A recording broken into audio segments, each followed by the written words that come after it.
Hello, hello, my spooky seekers, and welcome to episode 11 of Haunted Ohio Podcast with Leanne Fissel. Today's topic is the Majestic Theater, which is located in Chillicothe, Ohio. It is the oldest continually running theater in the United States.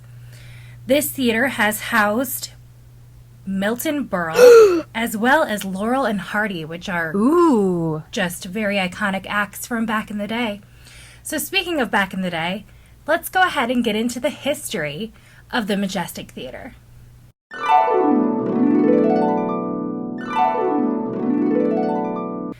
The Majestic Theater was built in 1853 after a bank that was on the site burned down.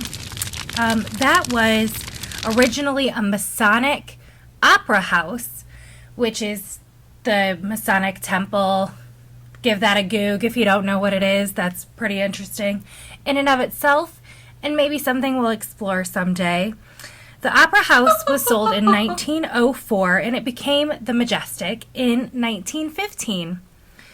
There was a brief time that the theater was shut down when the Spanish flu came through Camp Sherman. Camp Sherman was right near the Majestic Theater, and they used it as a makeshift morgue during this issue that came through, and lots of soldiers died, and they used the stage to embalm people. Ew. And there were just soldiers stacked up their bodies in the theater, which is pretty sad and might add to some of the energy that is stuck in this place. So let's go ahead and talk about the things that people see.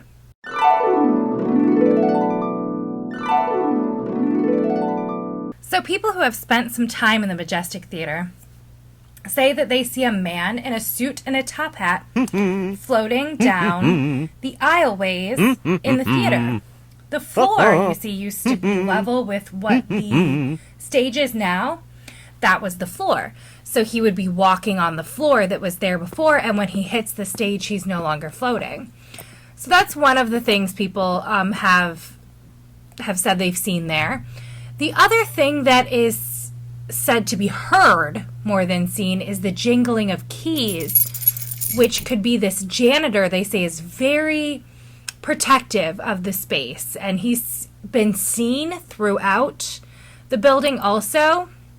I read some accounts of that. And lastly, a little girl is said to run through the dressing rooms and the hallways, and they've heard her, they've seen her. Different people say different things, but there's like this little girl that has been mentioned several times in what I read. And yeah, I just think that little kids either are residual energy or maybe not a little kid at all. That seems to be what evil will come back as, so that's kind of scary, but none of this seems too malevolent there. No one seems to have had any awful, terrible experiences. Literally just across the room from me, something moved that was sitting there. That's what that face was. I have spent a lot of time in a theater myself when I was a child, the Ritz Theater in Tiffin, and I remember there were lots of stories about that place.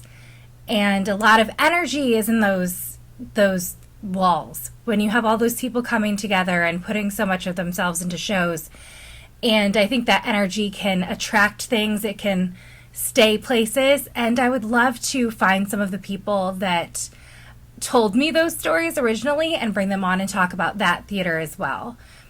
Yeah, that's really all I have on the Majestic Theater. Very interesting. I would love to visit it. I have not seen it in person. I honestly didn't know that Ohio had the oldest continually running theater in the States. I did not know that. So that's a very interesting tidbit that I got to learn today, and I hope that you learned something too, or at least got entertained. So until next time, stay spooky.